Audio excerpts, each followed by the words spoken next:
Good evening, everyone. Welcome to the May 3rd meeting of the, the Planning Board.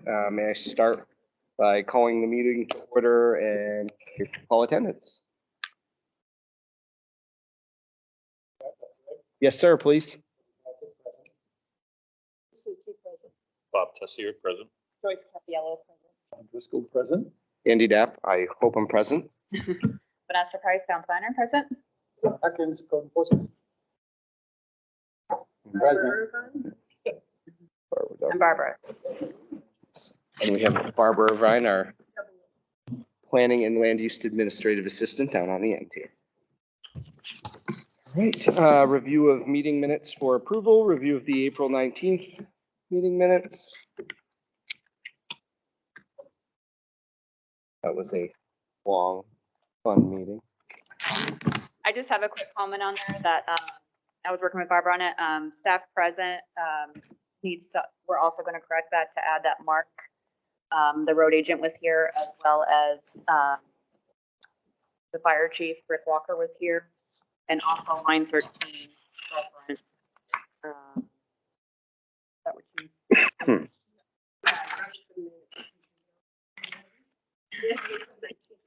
So line 13 should be April 5th.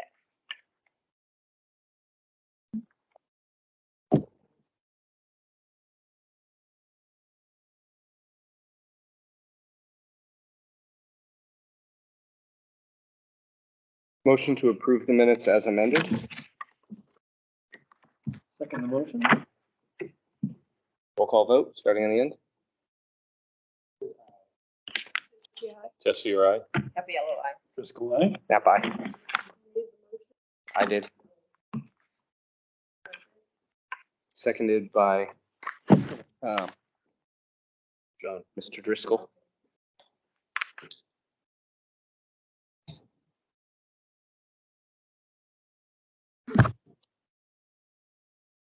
I'm up. I put myself, the town planner, before the other application, so I can just discuss a couple of things I wanted the rest of the board to think about or to let you know about. I know that we had briefly discussed, or it was discussed in the training we had about doing regular site walks for applications. I don't know if that's something that the board still wants to think about, to do like on a regular schedule, or if you want to do it as needed basis. We can also table that for discussion later if you want, but I just thought that bring that up to, don't have any new applications yet, I don't think, for June, but just something to keep in mind if that's something the board want to do. That way you can all set like a time that would work for everybody. And then if you don't have anything, you don't have to meet, but then that way scheduling wise, it could all be uniform.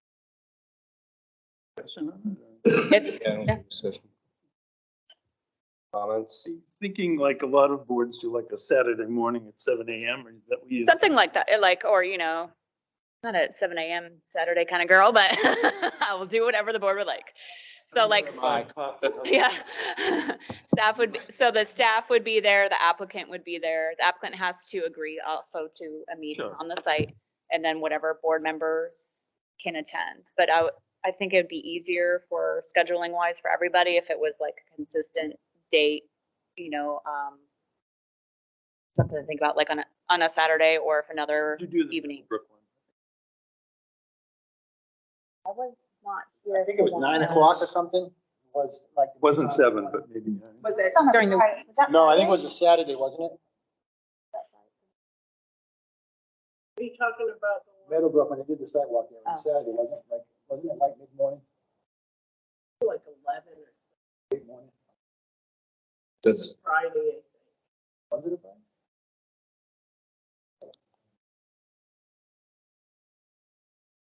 we can. So there's, if you want to think about it, we can address it at the next meeting too, but My recommendation would almost be on an as-needed basis. I would say as needed. okay. Is that all? I think it would be nice to maybe set a general time. Mhm. Like if we did If you talk Saturday before the meeting. Yeah. So that if it is needed, at least we know when we're gonna. Yeah, because it's considered a public meeting as well, so public can attend. So we have to do proper notice as well. So like, it can't be like the day before, and like, oh, we're gonna go out tomorrow. It has to be, I think, But if you post it as your 48 regular, hours. like Yeah, this, something and like then you continue to a site walk, then you wouldn't have a posting out. It would just be a continuation of that meeting to a date and time specific. And then you would also schedule the next meeting when you're gonna be in here, so you would actually continue that to 2 different time slots. That's how it's been done in the past, you know, instead of trying to notice it beforehand, because Vanessa said, the public has a right to show up and be there, part of a public meeting. The advantage, I think, of doing it after you've met and here in person, the issues have been brought up and talked about. So when you go on the site walk, you're looking at specific things. Right. If you go on a site walk before you talk about anything, what are you really looking for? You don't understand what the issues are. True.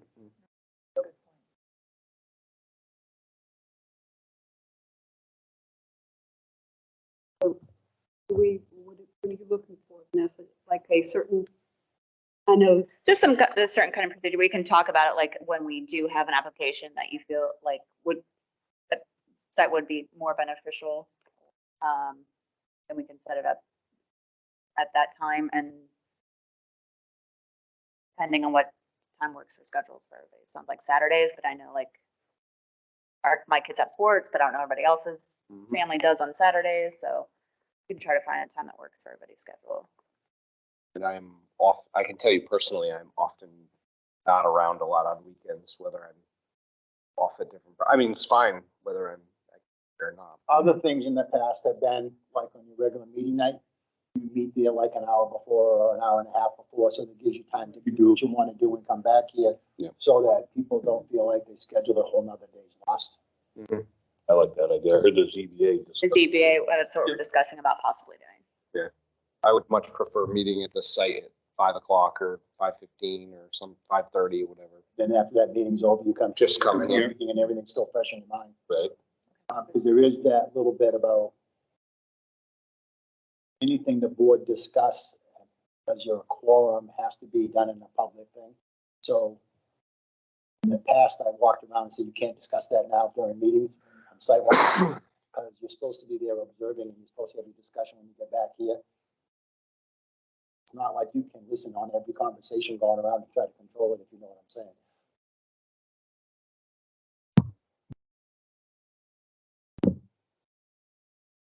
Makes sense to me. I'll organize it, I guess, with Andy at the next time Consensus we on have. that Yeah, sounds like we're Yeah. consensus on that idea. Okay. We'll try it. The next thing I have is just, once again, we didn't, I know we discussed it, but moving to the July 5th meeting to July 12th, or if you just wanted to do one meeting that month. Discuss that now, or we can discuss that later. I know that August, and we talked about August, it's kind of iffy, but or you can keep it on July 5th. not for July 5th. Okay. You are not? Yeah. That's what 4th of July is on a. That Monday for. Yeah. Mhm. So people may have plans, or just gotta make sure that we have a quorum too. So if everybody can't make it, it's understandable, but if the majority of it, already know that you may be out. I know it's actually kind of coming up. Be available on the 5th. Probably not. Didn't we already discuss this? Because aren't you going away? Or- I think that was in August when we got into the August part. Oh, Yeah, If like canceling a meeting, so, like I'm gone the 3rd week in August, which is the 14th to the 20th. Suppose it's too early to predict how busy July. mhm. The past, because it says by state statute, you gotta have one meeting a month requirement, no matter what. You gotta have that one meeting. In the past, the planning board has done one meeting in July and August. So, and it's usually that first public meeting, because the second meeting, in the past have tried to keep more like as a workshop type thing, to where you're working on regulations. Applicant, the first meeting of an applicant, we've always had it be the first meeting of the month and not that second meeting of. Consider it as like a new application. So with that said, if you do not continue someone to the second meeting of the, tell them they gotta wait a month to come back, they'll notice and it's scheduled that way. Most of the time, when guys go, you gotta get information, they can't get back to you within a month anyway. Usually it's longer than that. So giving up on that second meeting, really your workshop meeting, and if you've got time to get subdivision and site review stuff ironed out and completed before then, which I really believe you can do. And it's almost like you got a little vacation that you deserve because you did your work already. I did one meeting in July and one in August, the beginning. You know, Yeah, so instead of doing that first meeting of the month, you wanted to do the second week of the month because of the 4th of July holiday. Right, so we do the 12th. 12th looks good. Well, 12th and then cancel. What would be the 19th? August, you're on for that. I'll be Week of gone, the 14th, I'll be gone the third week. So if you still hold it the first week like you normally would, then you would just still stay in your regular schedule. You just wouldn't do the workshop one for the second. So Yeah. August 2nd looks good. And ironically for me, all of my other travel starts usually like the day after our Tuesday meeting. So I look at your schedule, that's why I suggested this. so that was right on, John, right on. This is my absurdity right now. You We could could bug do the the 5th. On call phone. Okay, so we're not meeting the 5th, but it's not meet the 12th and not on the 19th. Right. Do I have that correct? Yep.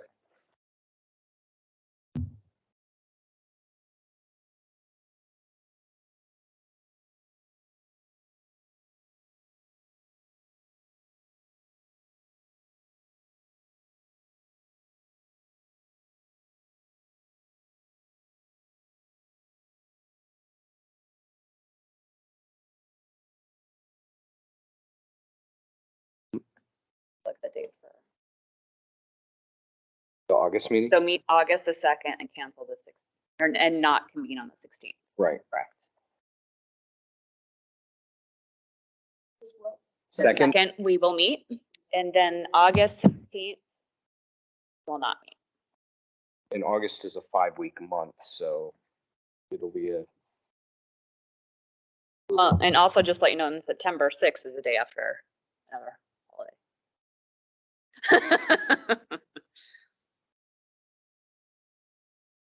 But also keep in mind, during this time, we'll be working on our master plan Right. as well, so. Once your summer vacation's over, you'll have a lot to do and stuff. So not the I'm retiring at that point. 20th. So to Andy's point, where you got a 5-week month, August, is something. I want to do something, there is that opportunity. I totally get taking August off, because it's always. Good tradition. You're gonna get beaten from the other side. Okay. Okay. So moving on from that, just to notify you all about the school impact fee. I'm not sure how familiar everybody is with it. It's ending October 1st of this year. And as far as the planning board regulatory role, they have to agree with that it's ending. It's more of a The bond will be paid professional. off. So The once bond the will be bond's paid paid off. off, there's no legal right to still keep collecting the money after that point. But there's a legal responsibility for the planning board to end it, even though. Even though You it's gonna kind of end. have to end it anyway, so there's. I'll be probably putting that on the agenda in June. So just to kind of give you a heads up. And I know we have subdivision and site plan review this evening. There's just some additional comments. I know you guys are probably tired of looking at them, but Mark is here tonight to discuss it. It's in reference more to driveways due to a recent construction project that we want to encompass in the future since our plans are outdated. So I feel like those will go fairly fast. And that's all I have unless anybody has anything for me. I'll also make sure you have my cell phone number. I don't know if you do, just to try and make your life Okay. easier. I don't know if you want to put it on record. Yeah, but you can give it to me. yeah, I'll give it to you. Aside, okay. Yeah, because I thought of that. I'm like, if there's something you need urgently or you want a response on, like, I know Connor used to just text me everything, and usually I could get a very quick response out Okay. to them, so. Yeah. Okay. I'll make sure you guys have it. You can just shoot me a note and it's It's- much faster from the standpoint Than of getting a response than email from me. Okay, perfect. All right, moving on to, action items that are continued from April 5th. We have, 5A or 5A, item A under there, which is, application 265-11 and 12 RC-12 SR. Request by applicant proposing the construction of a 3,500 square foot commercial welding and repair facility along with a, excuse me, a 3,600 square foot building in the future on a 3.54 acre lot, Calif Highway. I think I need to read the rest of it. Is there anybody here for the applicant? So I would like to address you, Chairman. The applicant let me know yesterday afternoon that they were requesting a continuance at the next meeting date. And they also sent us a memo this morning requesting it, and the continuance is also requesting because they need to do their review with CMA and they have not received those comments back. So they would like to request a continuance to the next meeting, which is Going to be June 7th.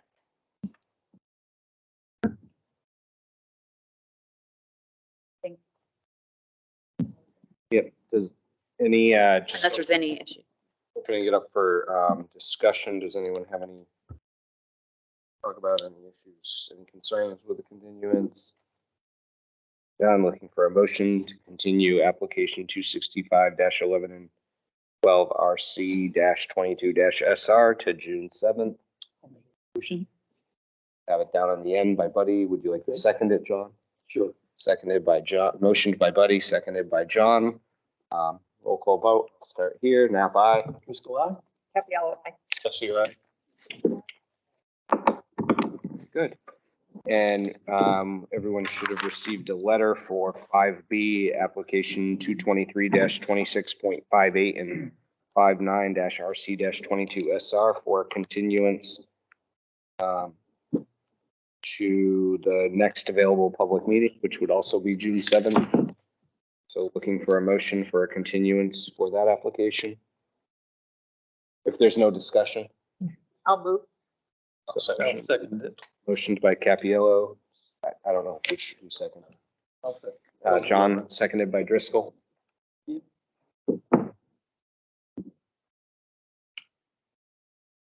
Roll call vote. Starting on the end.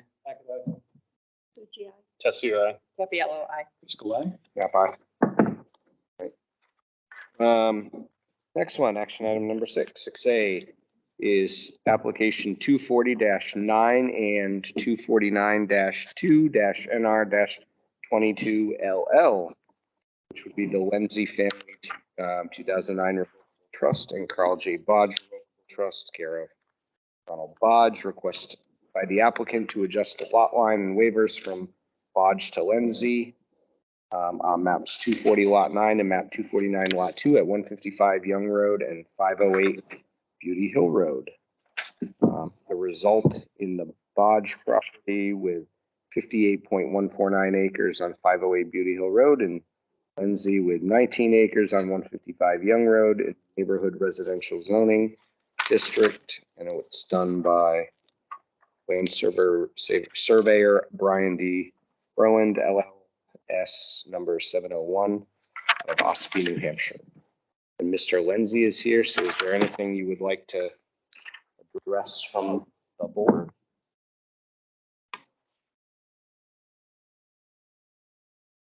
Sir, We if could- you could come up yes. to the computer here, that's where we have it. Chairman, before he starts, you just have to say that you accept the application as complete. Yes. Um, All right. So, From the planner's point of view, it's the application. Before you open the public. is there anything anyone would like to comment on? I'd like to make a motion to accept application 240-9 and 249-2-NR-22LL as complete. Second that motion. So motioned by Andrew Knapp, seconded by John Driscoll. And comments from anyone here, or is yours, Mr. Lindsay? Oh, I apparently am on the struggle bus. Okay. Nap eye. Got the yellow eye. Tessie, right?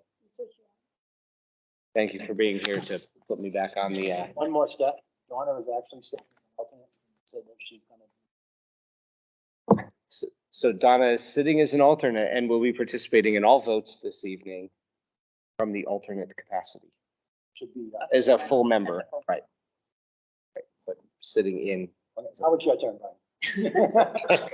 I don't have anything to say. He's happy. Describe your application and what you're asking for.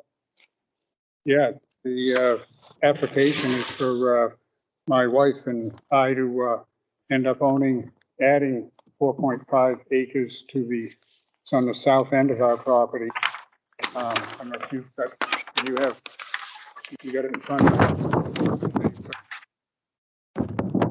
It's strange that when we built our house and my father had this property back in 1958 or so from his father, and he passed away. My mother presented to my sister and to me and my wife in 1973, but at that time they said that this was a 12 acre. There were no dimensions in it. It was just the abutters on the thing, and they said it was 12 acres. A guy in Durham had before you were required to be permitted to be he did it in 1951, have a thing there that said it was 12 acres and does show some dimensions in it. Shortly after that, we were, another family in town knew that their landlocked, they had an 8 acre thing behind it. And it turned out later on when a survey of the Bodge property was done, we took what was 8 and lost it down to 3.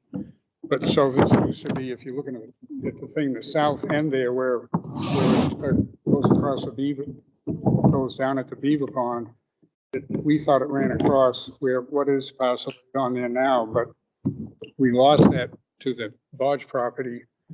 I don't know, that was 5 or 6 years ago when that was done by Mr. Vincent. So anyway, to gain some of the back what we thought we owned and what we paid for property on for 30 years about, we gained some back. And actually the Bodge family is related to the Lindsay family. My father and Ron's grandfather were cousins. So, but anyway, it's a rather small piece, but it's just something that we want, that my wife and I thought would be nice to have. And we're paying good money for it, helping Mr. Ron Bodge with that's about it. Okay. Read through the waiver. Sure, I can.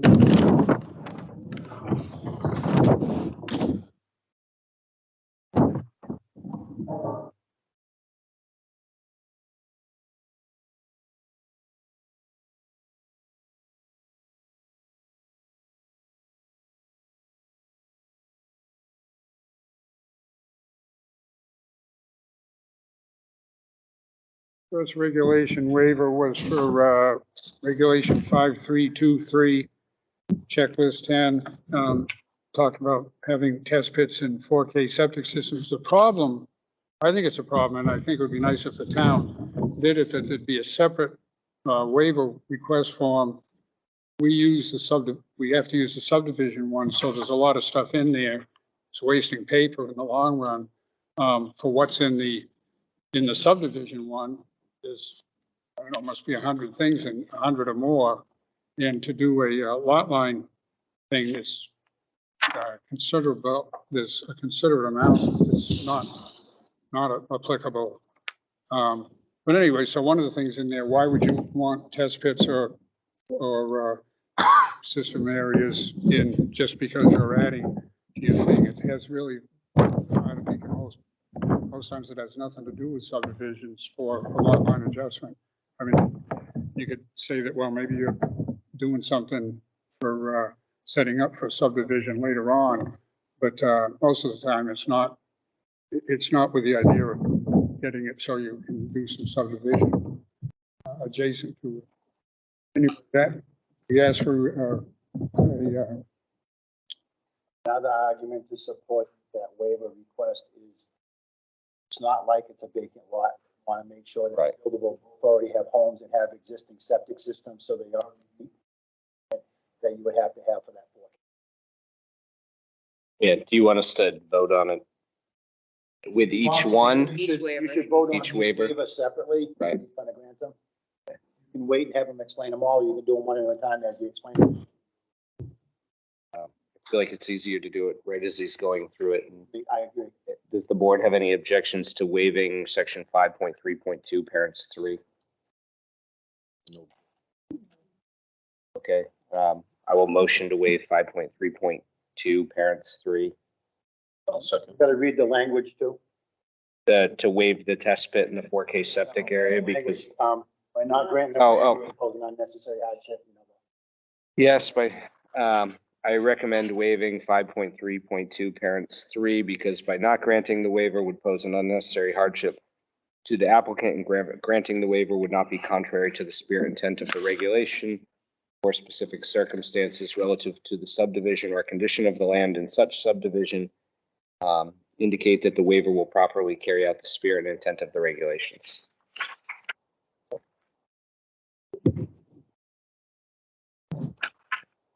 Roll call vote. Jesse, right? Yellow. Just go ahead. Snap eye. All right. Waiver request number 2. Yep, regulation 531.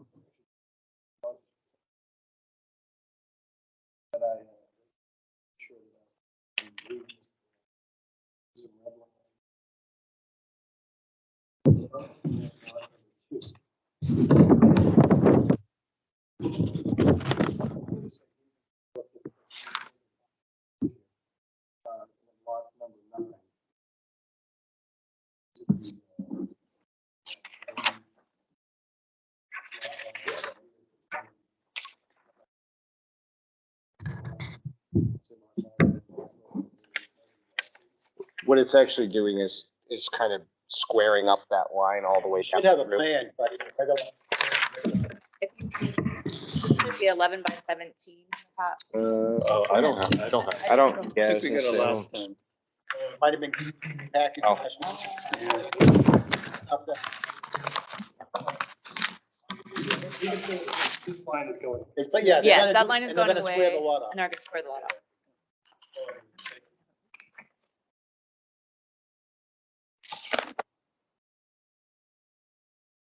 I looked at it online. The second regulation 5.3.1 2 foot, 5 foot contours to 5 foot was, and actually, I think that they don't even want any contours, is that correct? So you said something about that you thought that the Stratford County didn't see any contours on that? Just a recorded plan. You'd still have to show the contours for the planning board's approval. Recorded plan that goes with registry of deeds. They don't want too much information on it. So all they care about is the language. Yeah. So Yeah. the planning board needs contours, but the registry of deeds don't. It's two different. Yeah, issues. I even questioned. I'll clarify that, yeah, when I email back the comments on here. But yeah, I wanted to check with them first, because when I talked with the surveyor, he said this was an intent, how it was going to be recorded. Yeah, There might be too much information, but I wanted. yeah, he can to check. pull them out. So, He will. and he said he was going to take them out. But yeah, we need it I don't know why, planning board, but. I really don't know why you want them in the beginning, but the contours, whether they're 2 or 5, but anyway, it would have been really crowded if you put them in 2 foot, so. Another argument to support that is Usually the 2-foot contours has to do when there's small lots being created, where these are very large lots, so the 5-foot contours actually shows you really description of the, because of the size of the parcel. It's still gonna be a tight contour on that plot plan. No, but what I'm saying is, normally when you scale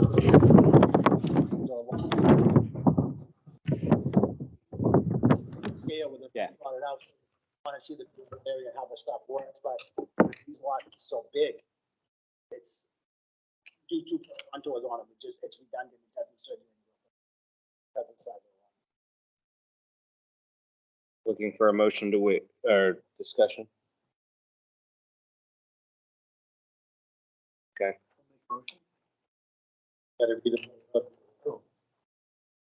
so, I have a, Two, motion to waive section 5.3.1, parentheses 6, checklist number 31, waive the 2-foot contours, 5-foot contours. because And not read the waiving, bottom here. Because not granting the waiver would pose an unnecessary hardship to the applicant. Granting the waiver would not be contrary to the spirit and intent of the regulation or specific circumstances relative to the subdivision or conditions of the land in such subdivision. Indicate that the waiver will properly carry out the spirit and intent of the regulations. looking for a second? Second. Seconded by Bob. Seer. Roll call vote, aye. Starting down here. Gabriella, I. Tessie, right? Suchi, I. Thank you, buddy. The third waiver request, Checklist number 25, waive the wetlands delineation. And I'll just throw in, there are no wetlands on it. I'm not a soil scientist, but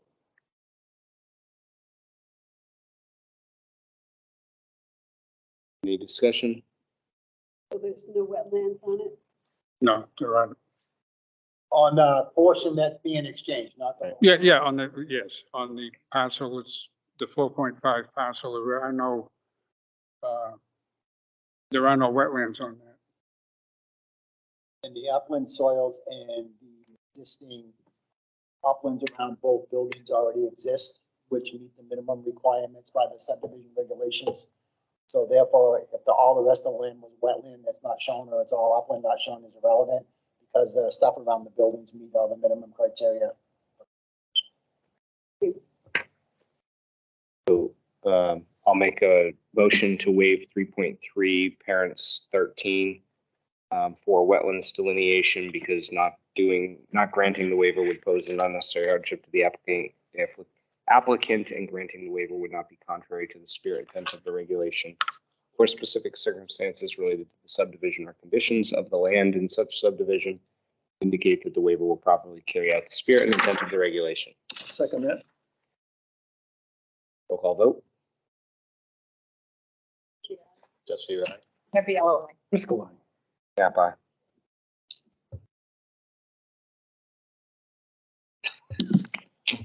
All right, and the fourth waiver request. Yep, John already hit on that, but checklist number 21, waive contiguous uplands computation. As John explained, because the site has already been built out and we're not concerned about uplands. There's enough uplands there, just what they're shown on the plan. The lot that's being made bigger becomes almost irrelevant, because you're making it better no matter what. Right. The smaller lot still has plenty of uplands around, so that. Looking for discussion. Is there a motion to waive the item work checklist 21? I'll make the motion to waive the contiguous uplands computation, because not granting the waiver would pose an unnecessary hardship to the applicant, and granting the waiver would not be contrary to the spirit and intent of the regulation or specific circumstances related to the subdivision or conditions of the land in such subdivision indicate that the waiver will properly carry out the spirit and intent of the regulations. Yeah. Thanks. Sitting out of the way after that. Where's Ron when I need him? All right, roll call vote. Yes, you're right. Gabriella, aye. Mr. Lyon. Nap aye. All right. I think we have covered all the waiver requests from the applicant. So next up, if you want to approve it, you can made a draft of this to conditionally approve it on conditions present, to add the notes to the plan for the waivers. Item number 2, add the following to the plan. I would like to omit item B, the wetland scientist stamp, since that is not needed and he's requesting waiver for that.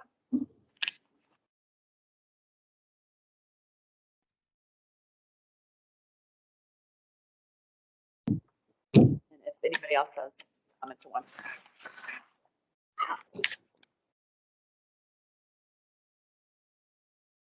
Do we have anything?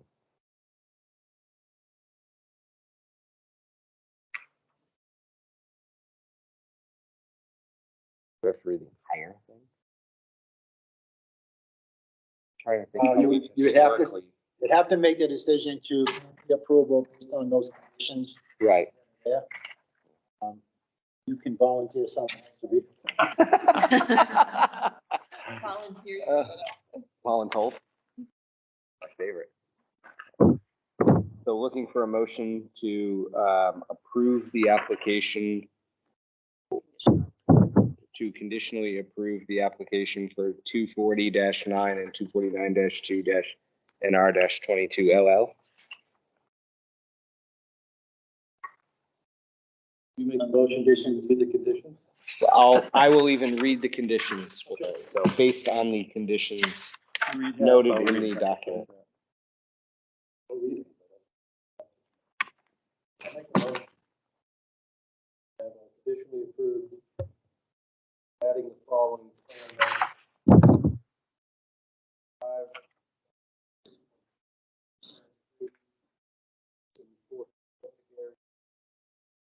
Section 5.6, a 2 for contours, 5 for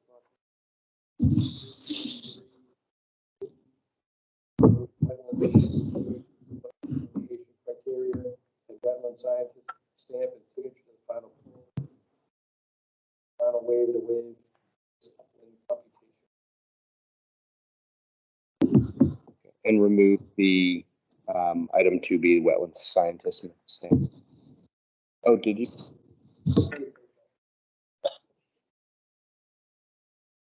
Oh, it's gonna be a long night.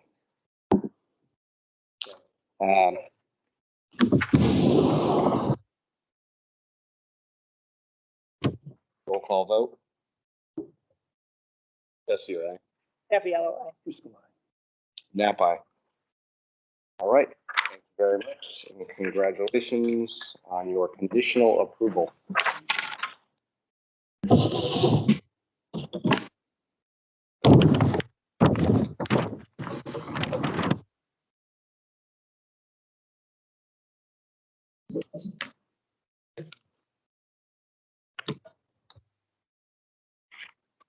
Next item on the docket is private roads. Item 7A, the Bumford Road easement. The Select Board is interested in accepting an easement which will allow the intersection of Bumford Road and Route 125 to be realigned to improve safety. The associated project 251-63-RC-21-SR, applicant Robert Russell from 2A Tactical LLC for site review and waivers, was conditionally approved on the 15th of February, 2022. What we're looking to hear is like a, after your discussion, like a recommendation that I will pass on to the select board. So we approved the application back in February. It denoted a road adjustment, I believe, in the application. I think it could be something, the planning board recommends approval of this, which as it conforms to the site plan. Something simple like that. Have to be anything complicated because the selectmen actually make the official decision. I would make the recommendation to take the language John said, have John Absolutely. draft it up and submit it to the select board for approval. I said, Everybody else, please. it'll come from my office, so I'll drop it. Donna seconded. Indian Donna, the motion and the second. Yep. Have a- Roll call. Not sure it's necessary to vote, where it's a recommendation, but it doesn't hurt to have the vote. Take the vote. Nap aye. Just go ahead. Happy Halloween. Yes, you're right. Good. No, this is about, not. Yeah. Next item. We have the subdivision and site review regulations. So, I would like to start with the site review ones. There's minimal comments on those. Do we want to invite Mark up? Sure. There were some. Mark, would you like to come up? specific items I don't know if we these, had to these comment ones on. have, some information on like and stuff. So the one, this is the last round for now. That will be going for public hearing on our next meeting, 17th. Page number 5. We had already discussed this. It's 12.3.1, parentheses 5. This is, wait a minute. Sorry, I'm looking at the subdivision. I was- Sorry. you said Let me back up. Let me back up. I did. Sorry. Back up. So on the first page, the RSA has changed for notification. We already kind of talked about this, about where to put it. That's gonna be, it's already posted in 2 public pages and be on the town's prominent website. That was just language that I had added in there. We don't necessarily discuss it. Drop in the newspaper. Yeah. So the question I wanted to bring back up is the notes page. I know that the board had discussed or desired to have general notes, existing condition notes on a separate page altogether. Discussing with website engineer and from experience I have had, that's generally not, you're gonna kind of wasting paper on that. But, so I didn't know if we should put like a general, like separate out into general notes and existing conditions notes, like when they, like general notes will go on the cover page, and then on page 2 or your existing conditions plan, you would have notes And stamps too. in there. So all the, as of right now, all of the stamps and the legends and everything is supposed to be on the cover or the fronts. Oh, really? It may, traditionally, it sounds like it hasn't been, and when I've been reviewing, I've noticed that hasn't been necessarily followed, but that's what I'm here for, trying to guys get you back on, but I also want to make sure that that is what the board wants to do, because I know that we had discussed a separate page, but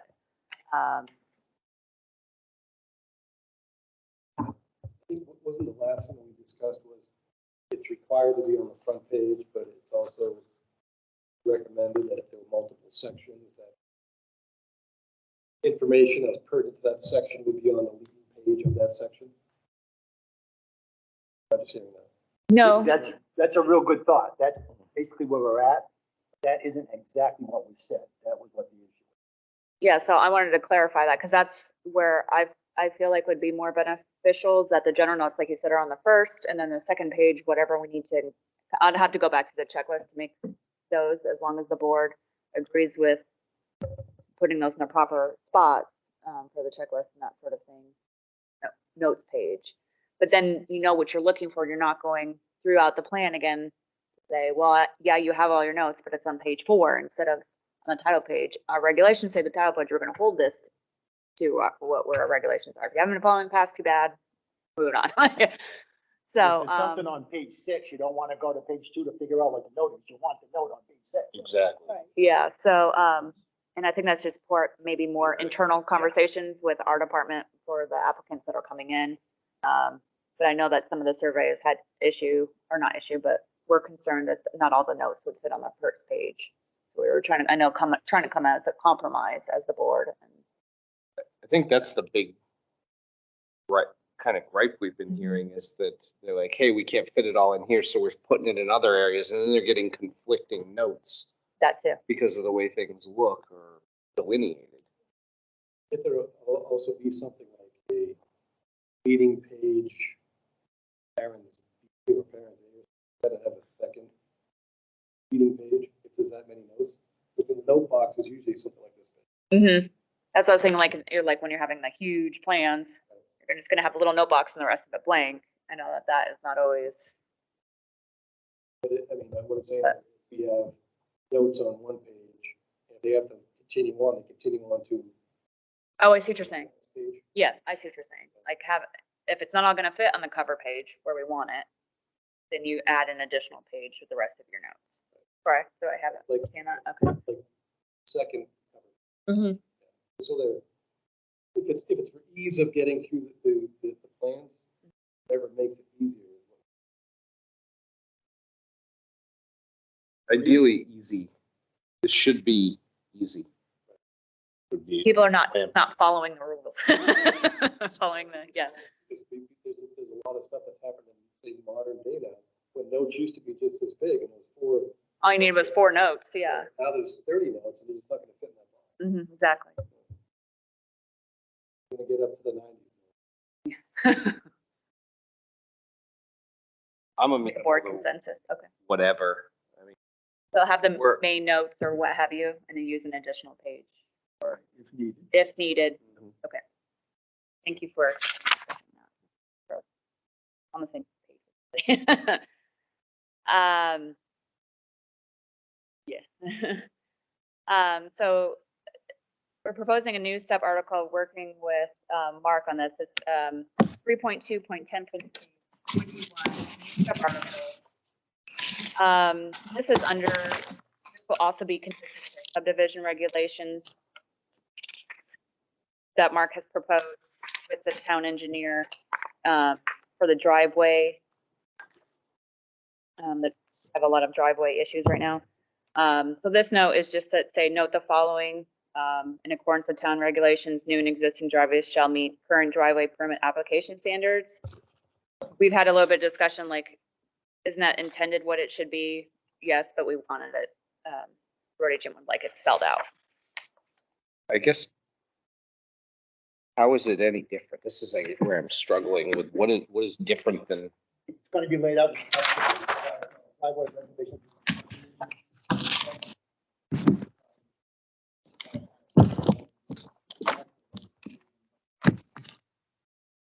That's part of your subdivision changes. Okay, I should start. Regulations maybe first, because this basically is just to referring back to reflect that. the Subdivision, so the real change is the subdivision. Kind of regulates that.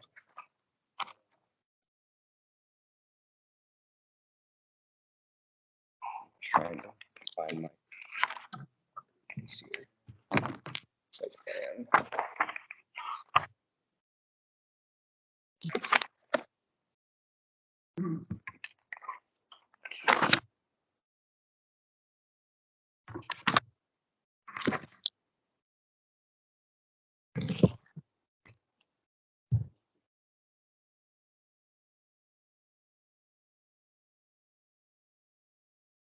Right, but I'm trying to think of how it currently handles driveways. It references you to subdivision.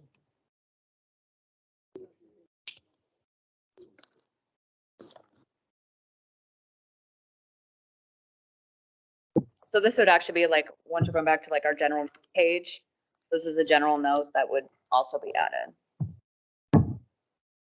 So your site plan review 3.10 is in reference to your notes page. adding at the very end to add on the notes. Have it, or in accordance with the town regulations, new and existing driveway shall meet current driveway permit application standards. We're open to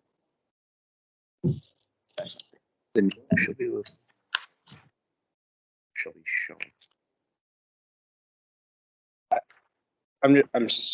Personally, I'm just struggling with, by putting on the notes section that a note that says in accordance with town regulations, new and existing driveways shall meet current driveway permit application standards.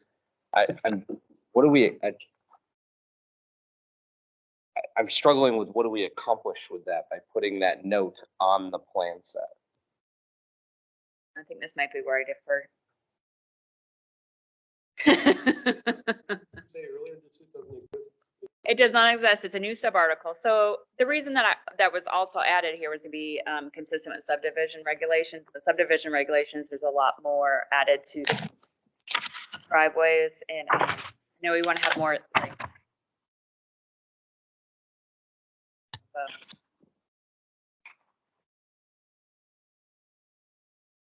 better regulations for driveways coming in, and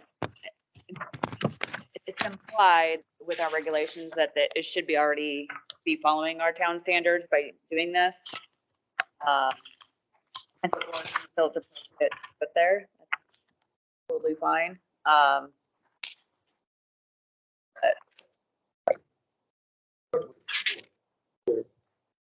Excuse me, the subdivision regulations had everything spelled out.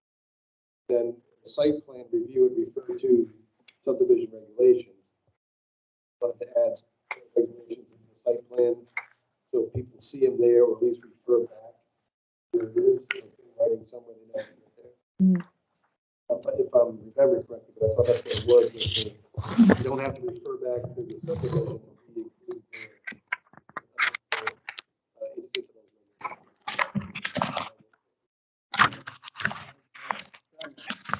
Past the driveway regulation was just kind of barely glanced over. Like a battle that we just fought on the bridge at Green Hill. We basically have a requirement that there's negative pitch on the driveways away from the edge of the road, but we don't spell out, we haven't been spelling out how much negative pitch. Today, we were in that situation at Green Hill, the driveway in that were too high for various reasons, you know, not related to driveway, but we need to have teeth in the subdivision regulations to be able to enforce value of negative pitch on those driveways, because you can have, you know, 0.05% negative pitch. Got negative pitch, but it's not enough. So we put in a value of 2%, which usually coincides with road crown. But you might want to look at it. If you guys could open your books to 4.82 parentheses.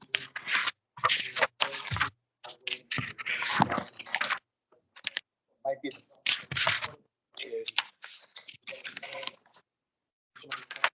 With you guys might be, instead of saying width and turn radius, I understand. Say engineering requirements shall be complied with the driveway regulations that are in the subdivision, and then the subdivision changes that Mark's talked about that's in here to comply with. To make it really simple instead of adding another note someplace else, because you already got it to where it refers you to subdivision. It's like page 26. I'm in the wrong thing.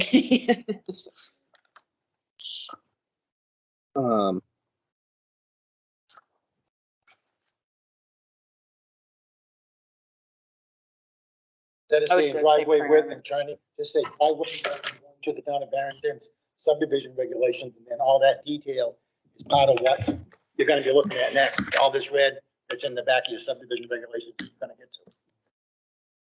Now, instead of writing the whole ordinance out twice, Right. it might make more sense just to refer it back to like the whole regulation, not just. Not just the notes section. Yeah. To me, that'd be the proper place to put it in site. Absolutely. And then if there's a change, it's only in one place. Yeah, Right. So do we really need, we don't, the way I take that is we don't need the note. yeah, you wouldn't need the note, but what I would say is take out where it says, dimensional, where it says driveways, maybe under 4.2, dimensional requirements, driveways shall conform to subdivision regulations. And don't even talk about bit, turning radii, anything, just said it has to conform to it. Right. Keep it clean and simple. Yeah, the more you keep it simple, because your details are gonna be spelled out anyways in your subdivision regs. Mm-hmm. Does everybody agree with that? So we won't add 3.2.10. And I think that will serve exactly what you're looking for, right, Mark? And then we will amend the site plan review under 4.8.2 parent 2. So the driveway width, so it'll just say driveways shall comply with the standards set forth in Barrington subdivision regulations. Everybody agree to that? Mm-hmm. Okay. That's it. So- Additional comment? Yes.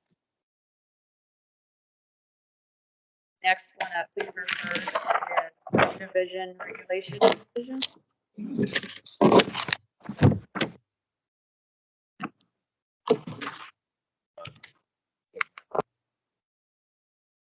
Let's use this spot here.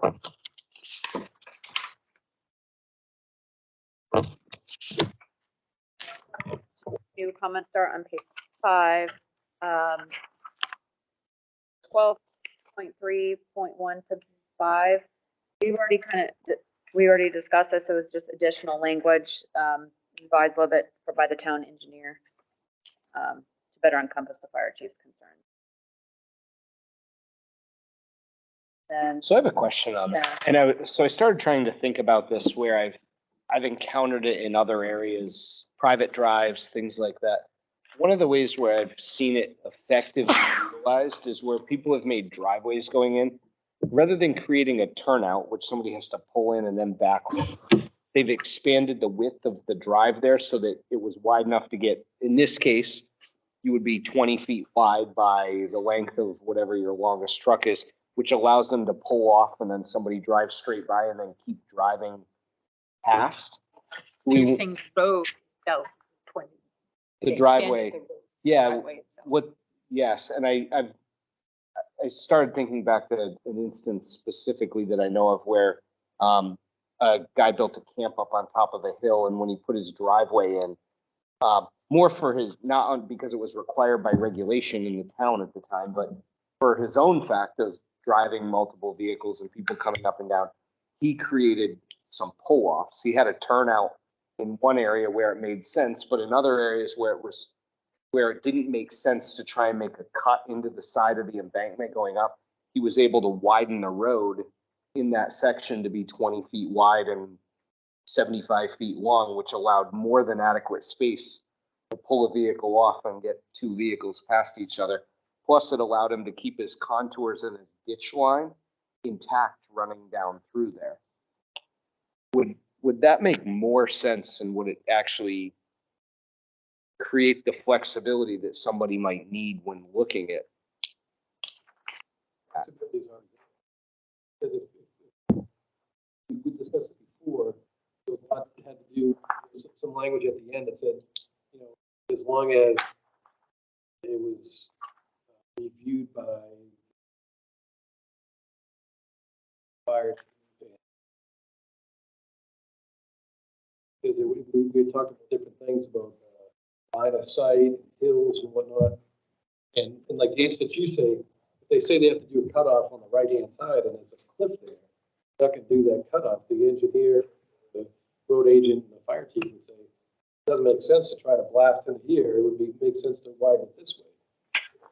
do is make enough room, so in the event that an emergency vehicle get there. I don't think, if we add more language, it's gonna make it more complicated. If you say, with guidance from, or however, recommendation, however the wording was, road agent and fire chief, already gives the leeway there to do it. The only thing really I was proposing on it, is where we have 50-foot long and 10-foot wide turnout.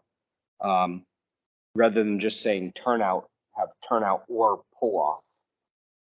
Not changing any of the dimensional requirements on it.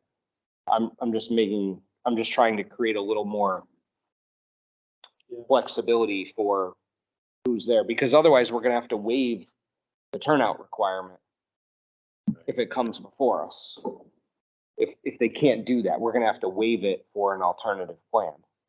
Would you agree with that statement? I understand that, but I'd also not put it in the section where it's numbered, because that talks about shared driveways. The whole concept here was any driveway over 1,000 feet, not just shared driveways. I would put it in section 12.3.2, when we do driveway designs, because single driveway, you go back more than 1,000 feet, that should apply. And if you put it in the section where it talks about shared driveways and number of access points. No, I would agree. Actually,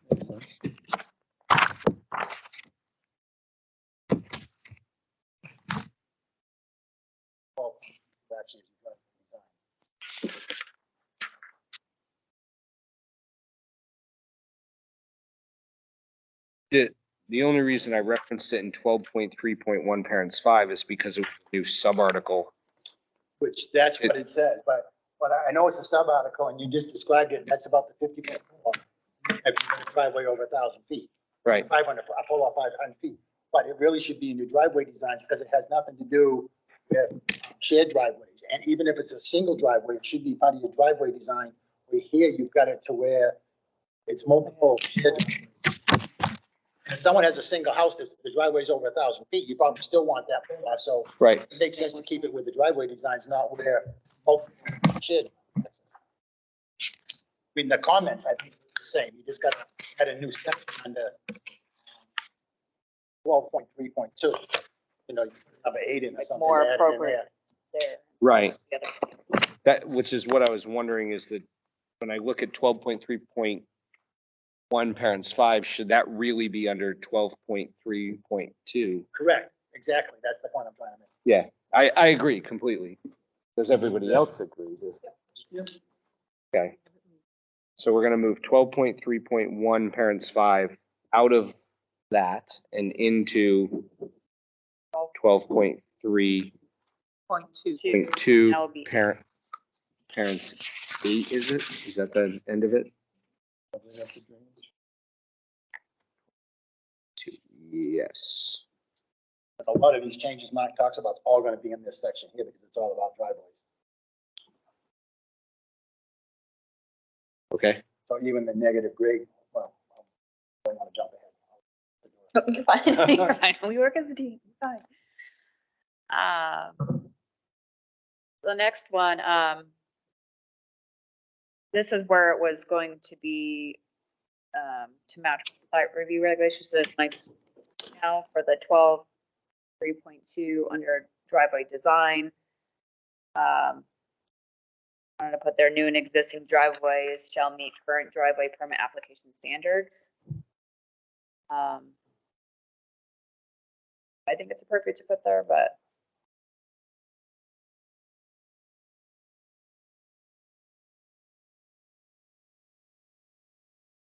I guess the thought process is you put it in there to make it clear that it has to meet these standards. In my mind, if the standards are laid out, you have to meet them. But some people say, well, that's just a recommendation. It's not a requirement. So putting that language in there makes it clear. No, this is a requirement. You will meet these standards.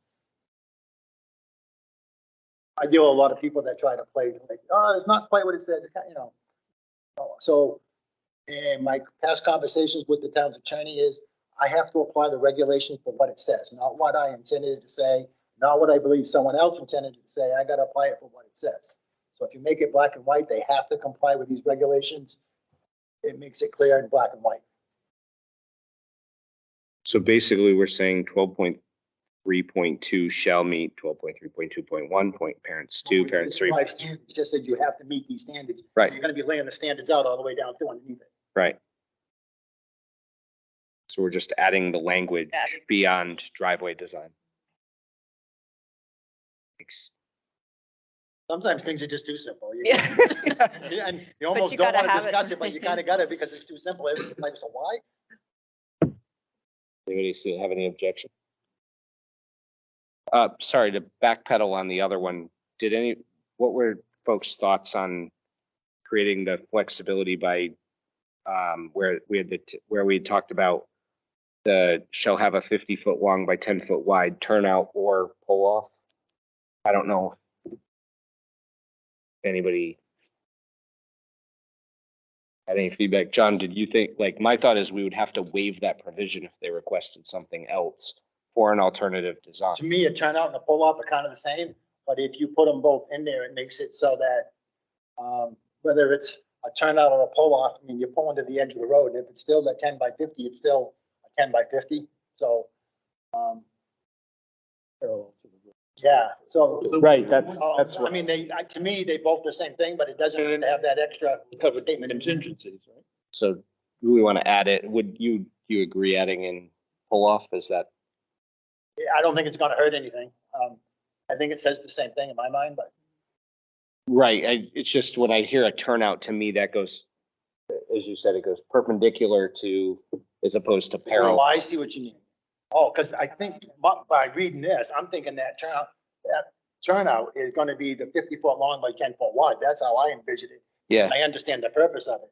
And I see what you're saying. So you're thinking someone will think that you gotta go in 50 feet deep by 10-foot wide. Yeah, so if you look at it that way, I think the pull off being in there, that would make it just. Then that's why I was confused. That's the way you were explaining it the last meeting. It was just a pull off.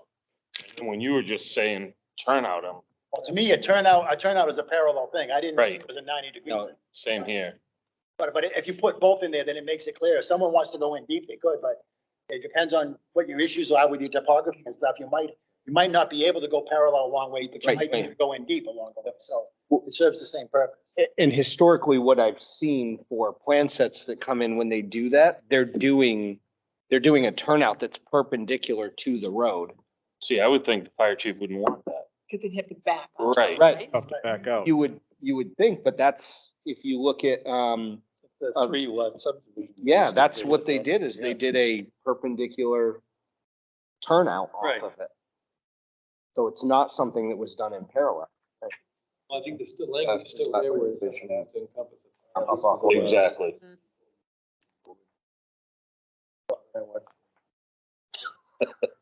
Exciting. So does that make sense then, makes sense. thinking about it that way? I think that way you're giving them the option either way, depends on what they got to deal with. Right, I think like It's still with anything, fire you chief. almost Two of have, us agree. I don't know if it. And it's still with the fire chief's recommendation. Yeah, yeah. right. It actually creates more, he could Gives them actually weigh in more flexibility. saying, look, I'd rather have something in parallel as opposed to. Right, you almost Ridiculous. want to take turnout out and just have pull off, because the turnout, like Mark says, he's not gonna want to pull in and have to back out. So take the turnout. Well, not necessarily, because he had a lot of conversation about ambulances and fire trucks being able to turn around to get out of a long driveway. That's a different issue, yeah. Right. But my experience, if you have a gas truck or oil truck make a delivery, they're not backing out your driveway, they're turning around your driveway and driving out. Yeah. I got a driveway over 1,000 feet long, and there's plenty of room at the end to turn around, because I gotta move my own vehicles around to drive out, I'm not backing out. Yeah. Yeah, nobody wants to back out from. But I got trailers and stuff too, I got room to back around. You know? Yep. I mean, to me, it makes no sense someone would go that far down a driveway and not have a way to turn around. Just add a picture of John's driveway. Well, actually, Rick used the reference to mine when I was talking to him once about not needing to pull out, because at the very beginning of my driveway, it's all flat and straight. You can actually see all the way to the other end. So there's no topography issues to where you have to figure out halfway down the road if you gotta pull out to let someone out by and stuff. Okay, so we'll add turnout / pull off. or Pull out. pull out, You could do- or No, slash. So I would do / or something like that. Right. Yeah, slash maybe, just do slash, Yeah. that way it's not. That way you're giving them the option. And then Rick weighs in anyway, so. Right. Right. But then that would also, the next sentence, locations for turnouts, pull off there as well, correct? Technical part.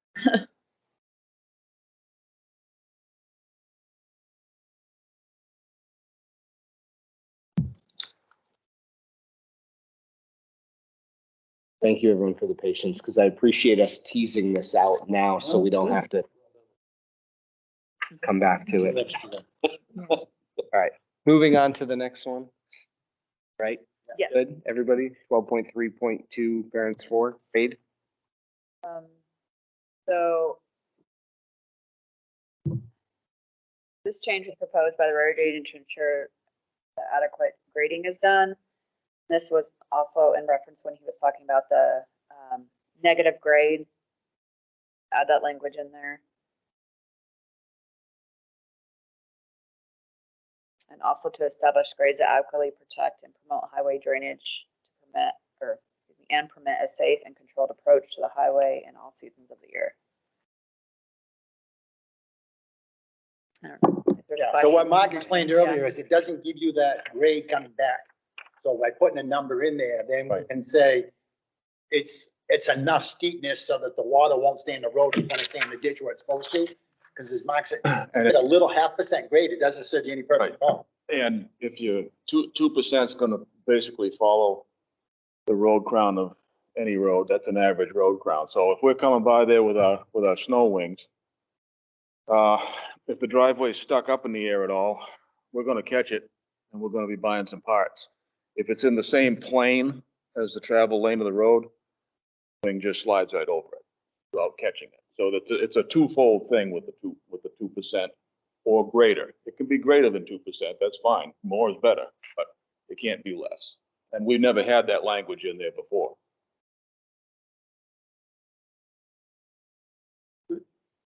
Any objection? Concerns? Next. Next, you'll see on page 7. Reference to 12.8.1.3. I had our town engineer help us out a little bit too. So there was a description that was to.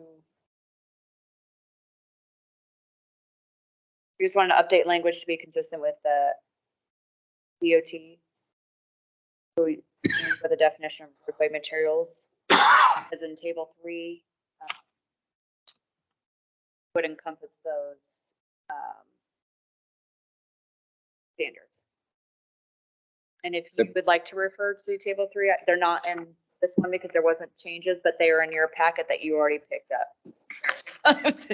If you would like to reference the table, it should be in the 11/17 one.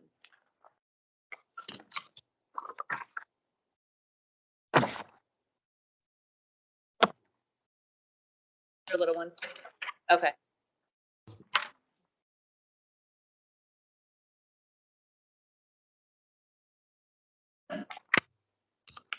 So Vanessa, I don't have that in my notes. Okay. Does that call out the 12 inches of worse than 6 fine? Oh, as long as it's there. Okay. Yeah, I can't. You said it was 8 or 11 or 7. I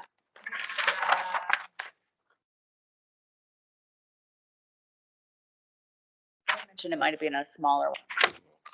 It's on the small. So I apologize. I was printing them out. Yeah. Yeah. So many versions. Ugh. Okay. I mean, from my standpoint, it always makes more sense to be able to direct to a specific standard is to have 2 competing standards. Because if the state DOT updates theirs, now we have to go back and make again another change to our regulation as opposed to just a reference to it. Yeah, and to go along with that, this works and it works today, it'll probably work in the future. But as materials change, just like it did with the asphalt, changes, you want to stay up with the technology because of what's going on, which their standard would. But these numbers that work today might not work in the future. Right. Constantly changing.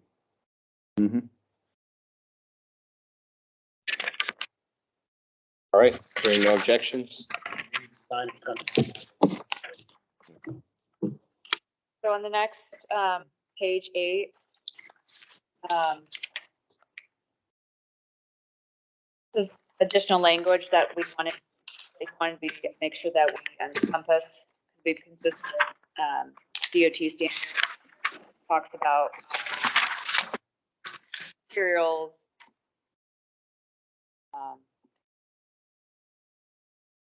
I'll mark that.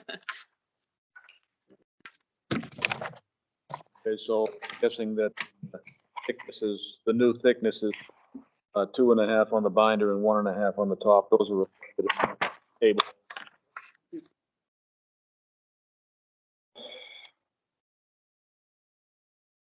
Had to mark the table, I think 3.5. That would be for a, That might be, that would be for you're right. Yeah. Sorry about that. So if we want to discuss each one, but that's why these were all created was in.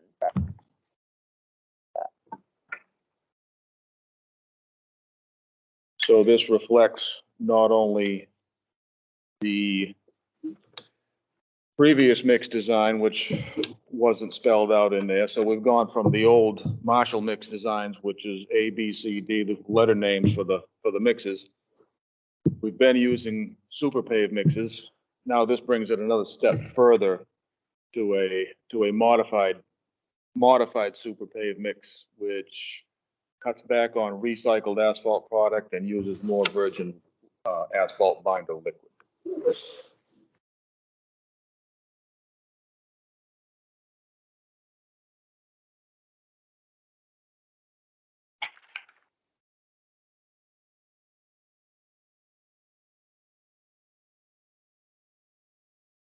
I have I guess what I'll call a dumb question.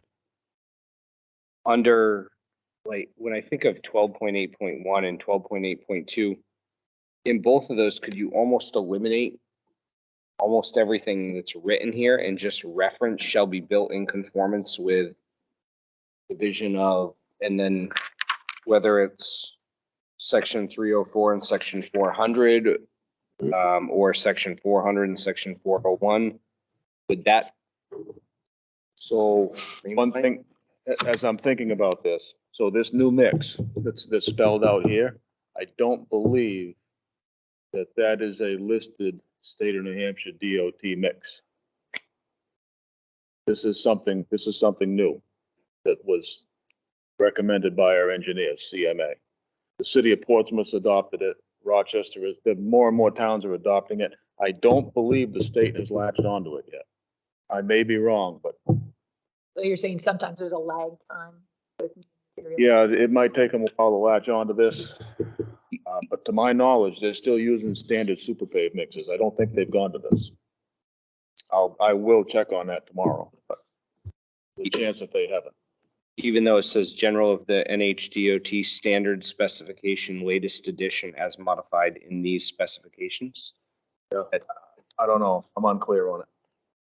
Because that would make me think that they're applying the new standard if they're referencing it, because otherwise you're gonna have a reference to the bituminous pavement conforming to division 400, section 401, plant mix pavement, and then it would be conflicting with itself if it subsequently says after that in general of New Hampshire DOT standard specifications, latest edition. Working with our town engineer on this, so I'm not up to speed on all that kind of things. But when I was asking him about the NHDOT, not everything has DOT on it. So is that what you're referencing? Because the first, I apologize, my explanation, I just put like DOT standards, that you're saying that it's not all DOT standards, but I have town. a question whether that new mix Okay, is a DOT standard mix. which is starting at 12.824. That, am I correcting right there? Yes. The ones above it are already following and DOT standard. Mark, is there other general language that could be added that would just cover everything else? I don't know, I'd have to think about it. Well, that's why I was wondering, do you even need to put that in there where we just reference up to the, I think the issue that everybody's talking about is the ones that don't reference a state standard right? probably aren't in the state standards, because if they were, that reference would have been added between what Mark knows and what CMA. But, okay. Right, but if this suddenly changes where they come out and they're like, hey, don't want you to do this. Now we've created a regulation that we have to wait a year. We're gonna have to waive for a year while we go back to. Well, if they changed it tomorrow, which is not gonna happen, you'd have to wait the year. I mean, actually, you don't have to wait a year. Subdivision and site review can change just by holding a public hearing. So if something comes up, you could hold a hearing next month on this for a change, of 2 months from now, or 5 years from now. It's not like zoning where you only Have to go one shot at the apple, one bite at the apple. So you're saying rather than citing the DOT thing, we just list the product itself? Well, that's what the recommendation is. Yeah, because it's not a deal. There's some of them that list the DOT standards. There's some that don't because they're not in that DOT standard. That's Right. Just thinking if somebody goes to the standard and it's not listed and say, well, you said to use this DOT standard. Particular product you want us to use. You know, okay. What's the likelihood, Mark, of say like, and I guess what I'm thinking of is somebody goes in from a subdivision and they build out a road in accordance with this standard, and then the road doesn't hold up. And they come back and they're like, hey, but I built it to your specification that you put in your standard. Town has to live there. Right. Also, Mark, you're talking about, the standard you're talking about is a Even though it might not be fully built out at that point. higher Could be. Yes, it's, That's the state of the. Right. State of New Hampshire, not just the pavement. Get exactly concern with said. concern with But do it. taking care of the ground. So Yeah. Even though. State uses, make sure that they'll do their test. Do their job, yeah. But that's why I'm bringing that up. That's my concern. Never cutting edges, and have to also make sure that all these things consistent with the road before you change over to it. And That came with the new development that's happening, kind of like. equipment He worked with the stockpile. town engineer for language, Throw away. so put in, we want, we can discuss it. That's probably just gonna take that long. yeah. I will check on if that's a DOT mix. Just a question, kind of moving forward. These are the standards you are using for building town roads today, correct? This is the standard, so engineers want us to go with this when we do our road ourselves, okay? This is what they want us to go with now. So you want, so in my mind, you want your subdivision roads to be built to the same standard you're fixing your town roads to now. Right. So if we're building the town roads to this, you would want these guys to match what we're doing. Absolutely. This is what came from your pavement, and, or what you're proposing for the pavement. Yes. So that, those two match up. Well, so what else? How, I guess because at the end of the day, none of us are gonna be out here checking, like, is it to 50, gyration, super pavement mix? Like, I'm not gonna be the guy out there I looking at CMA that. is hired to oversee the road construction as on site, they're on site, they do their inspections as they go. They're getting report sheets back for the materials. All that stuff is happening in terms of construction now. That's the whole reason why we hire that third-party engineer. Totally agree. What I'm trying to kind of tease out is there a simpler way to direct them to what we want them to do as opposed to building out a regulation that cites very specific items that may change? The company that's doing our third-party inspections, this was the stuff that they felt gave them the teeth to enforce that regulation. Because as you're building the road, when they're paving, because you're not paving yourself, you have a contractor. Right. You have to do a core, and do a sample, make sure it's actually what your standard is. So Right. They check temperature and everything else when it's all going down. They go through all of that as part of the process of overseeing it for third party. Right. It needs to be. Yeah, I think the more teeth you have in anything like this, the better, should things go wrong. Should this be almost like its own table or chart that's built out? You just reference one specific thing as opposed to individual regulation items. That way, if you need to make an update, you're updating one piece of it as opposed to. What you would only be doing, because each line is written separately. So if you Right. update it, you're only updating one line. I know it looks big because you're adding 10 lines now, but if you update it, you might only be adding one line. You know, so, you know, it's not like all of this is all gonna change. And a lot of it references the DOT. It's just a few that don't reference the DOT.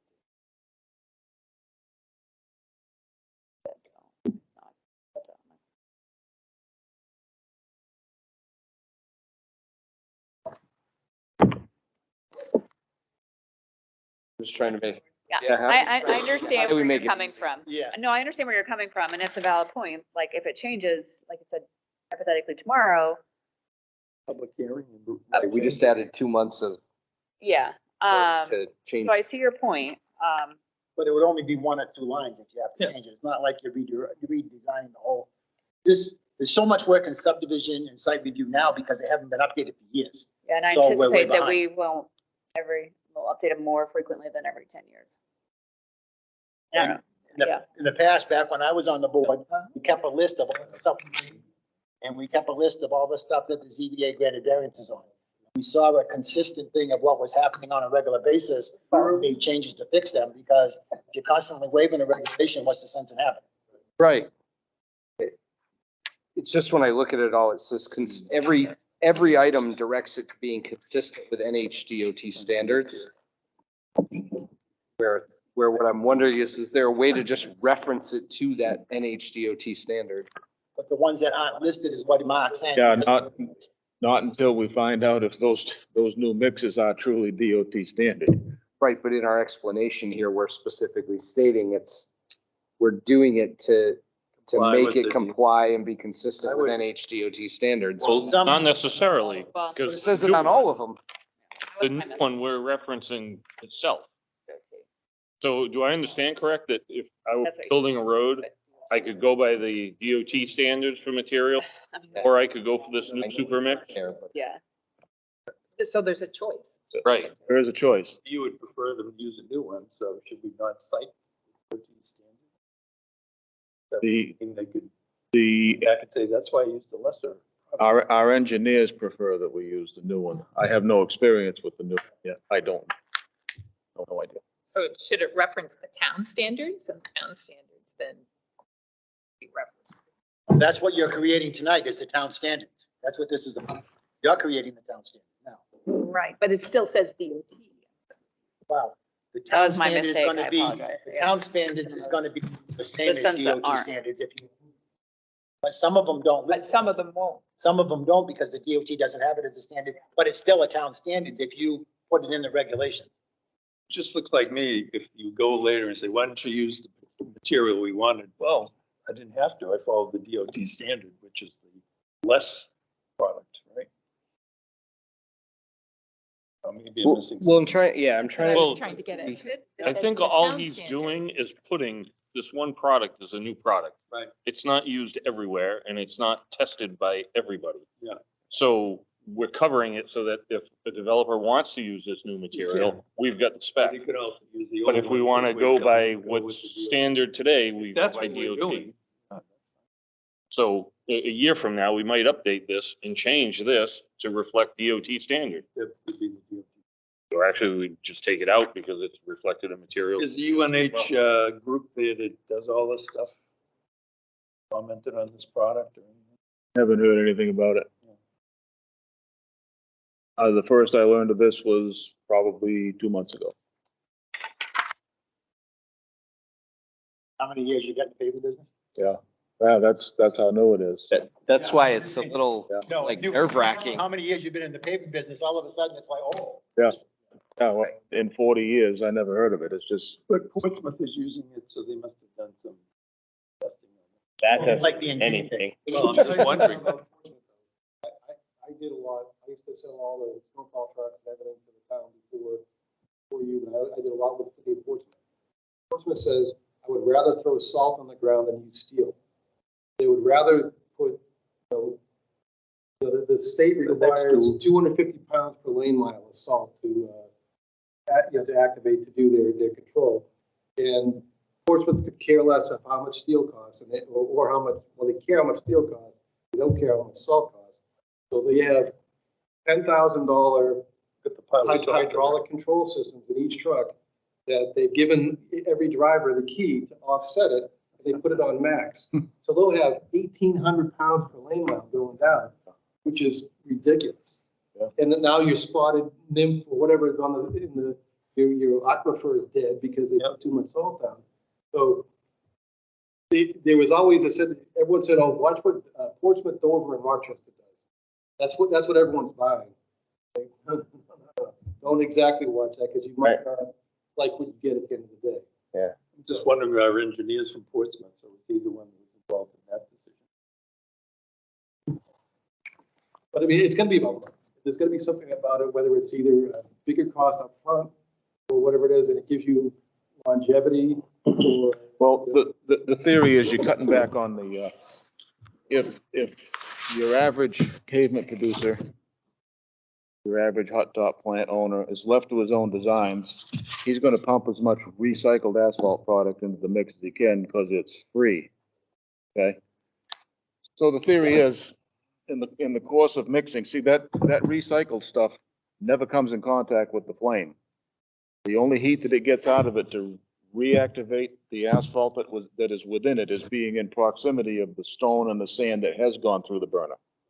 There's no direct contact with the flame. Therefore, in my opinion, the heat never really gets to the stuff enough to reactivate it.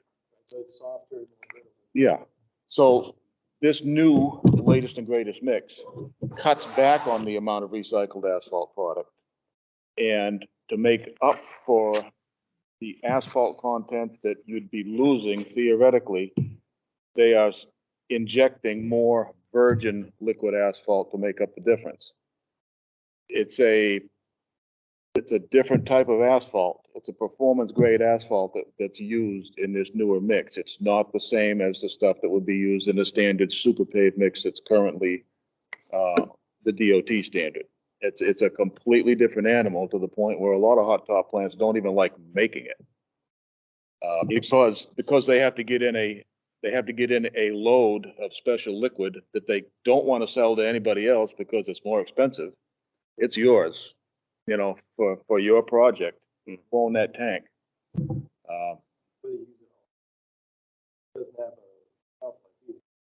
Well, as long as they keep it warm, it's fine, so you. No, they're not gonna wanna, no, it's not something they have on hand. I mean, the way I've been told is it has to be special ordered if you can get it. So this wouldn't. So the bottom line is, do we like the wording here? Right.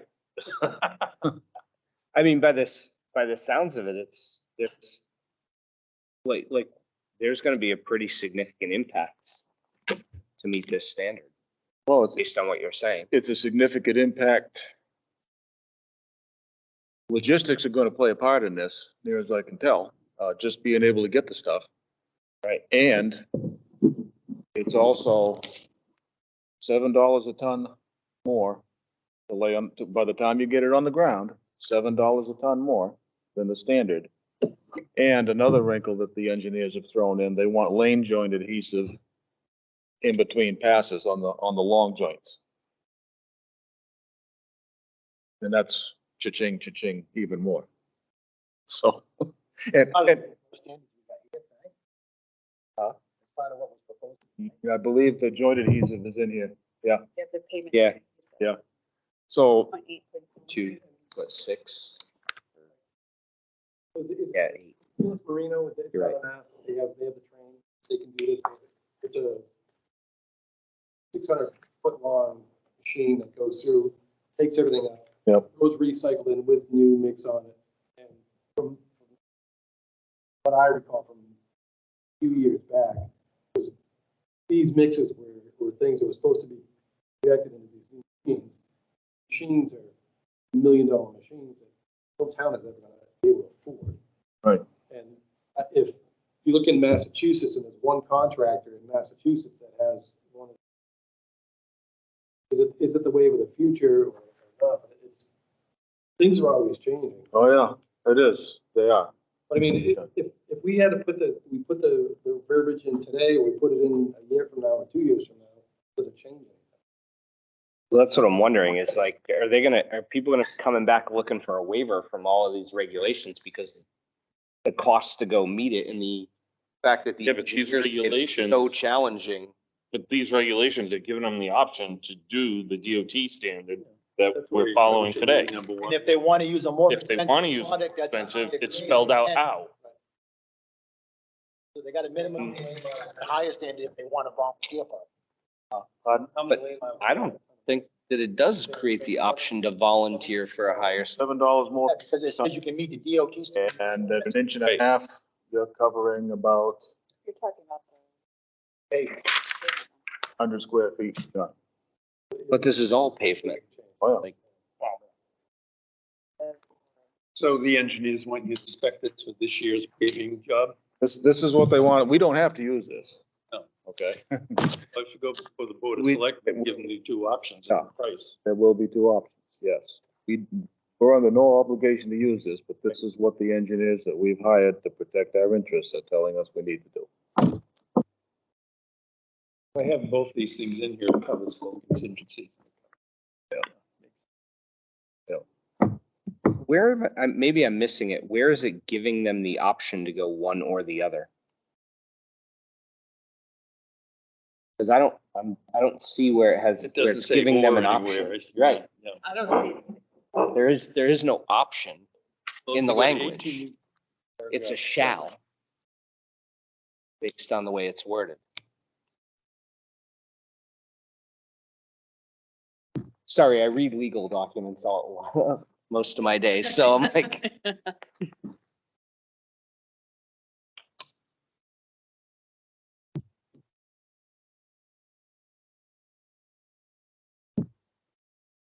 I just don't see where it gives an option. That's why I'm asking. Maybe I'm missing it.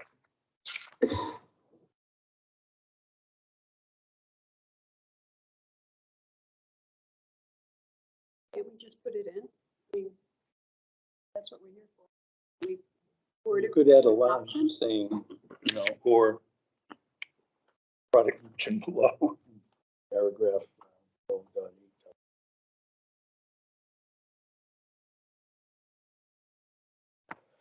Gives you that. So if you look at 12.2 parentheses 4, gives you a standard for the mix.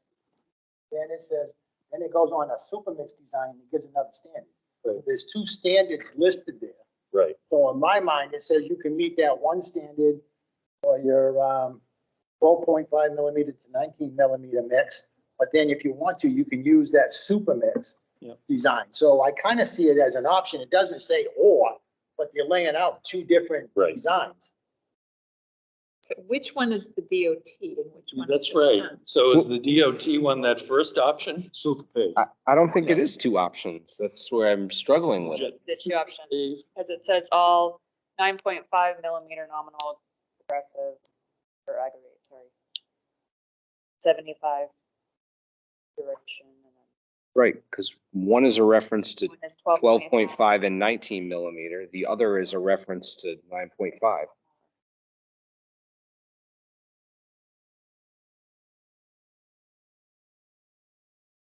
It's not optional.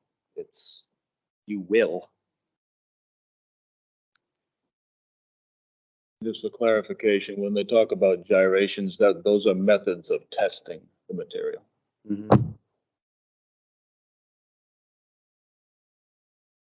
So Mark, am I understanding correct? That there's the DOT standards and then that 12.8.2 for the gyrations, that's that new That's the new mix. super. That's the new mix. Yeah. Anytime you see gyration, that's the new mix. Well, you're making, there is no or. Right. You could add a line saying, or you can get down to 12 Right, it doesn't, 8.24 if you want, to Right. spend more money. yeah, it doesn't.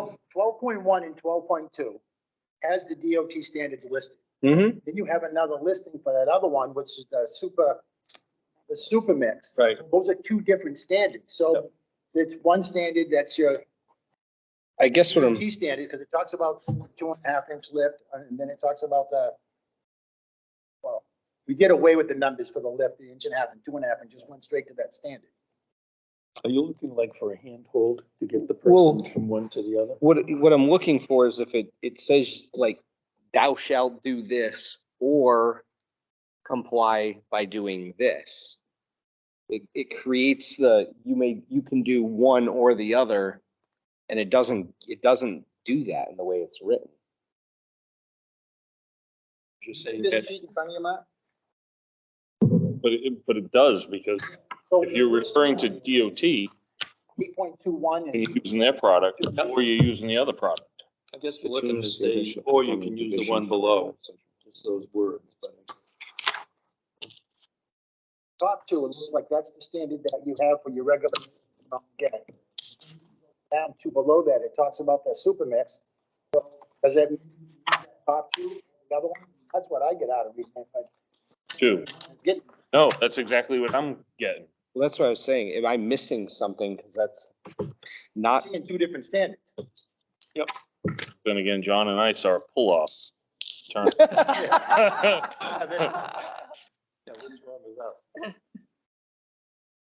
I mean, maybe I'm just overthinking it. I don't know. That's my nerd side of my brain here processing. I think seeing that it's spelled out, you'd know. Somebody that, I'm okay with it. It's written. We can run with it, and if it ends up if there's a being, problem, we could change if it. it Sure. creates a whole bunch of heartache, then we'll And during your. come back. If something comes out with more information, you can just say, no, we don't want to adopt that. You have a chance to do that at the public hearing. Yeah. This is just to move it all forward, and it gives Mark time to look into answering those questions if there is a difference. I will have an answer tomorrow. I mean, at the end of the day, you're the guy that's following this and. just learned. Because this is coming from the paving, Right.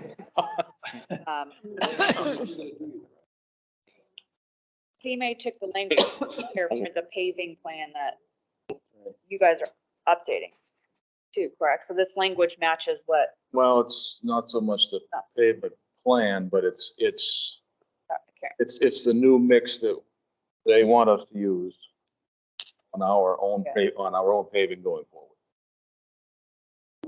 But the first two standards is the current mix we use. yeah, correct? the first two, Yes. and they needed to be changed because type B and type E this. Then the two languages put it more open-ended that it's the DOT standards, then these new subarticles, what the town engineers working with the road agent to have them use as our standards. But you're correct, they're not all DOT standards. Standards that have been used. I mean, candidly, I don't really have a huge dog in the fight on any of the paving items because it's, And if Mark gets you the answer from your public hearing, you can make modifications. If you make any substantial change, you gotta hold a second meeting. If you do away with something or you don't change something, then you only gotta do the one meeting. That sounds like it's. Good. yeah. You got your marching orders.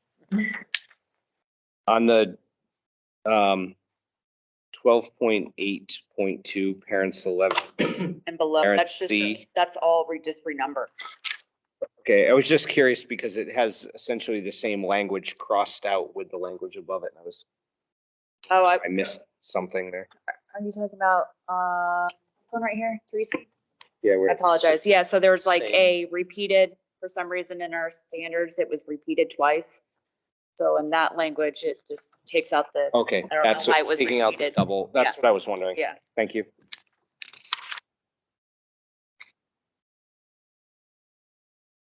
I think that's it. The questions, comments, concerns? sorry to belabor that for so long with everybody.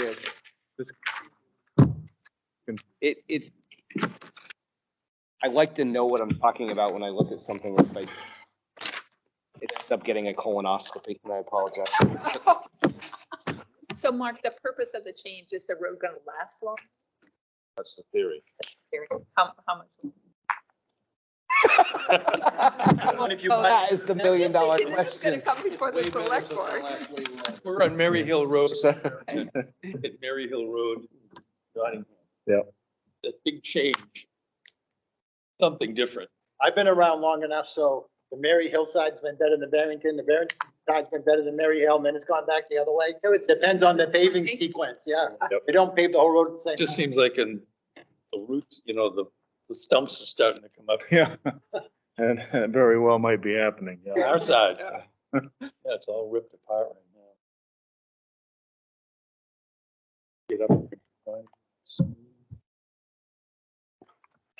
Although I can, from a pavement end, I'll tell you guys, I have seen a huge difference in the roads we have ground and blended stone in, following the macadam theory that have been done, and the quality of the road, because I saw a lot of roads in the time I was on the select board that went out and got paved, and within a year or two, they were cracked and split, and the roads that we've ground and put stone in with are as solid as they've been in there. And we've had a few of them that have been down for 3+ years now, and there isn't a crack in any of them. They look spectacular. It works. So the wearing course on Beauty Hill will be this new material this year. If we decide to use it. If we decide to spend the extra dollar, Your arms be- the extra $7.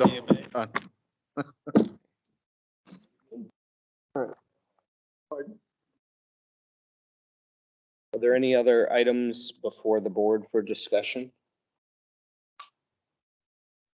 Casino, is that what you said? Oh. Okay, thank you to Mark for all the hard work on this, and Vanessa and John and Barbara for everything you folks have done. I want to make sure you know we appreciate it. So, looking for a motion to adjourn. I move to adjourn. I will second that motion. Roll call vote. Tessie, all right? Gabriella, aye. Nap aye. I'm very sad Arson hasn't voted at all yet. Before 8:30. This is good.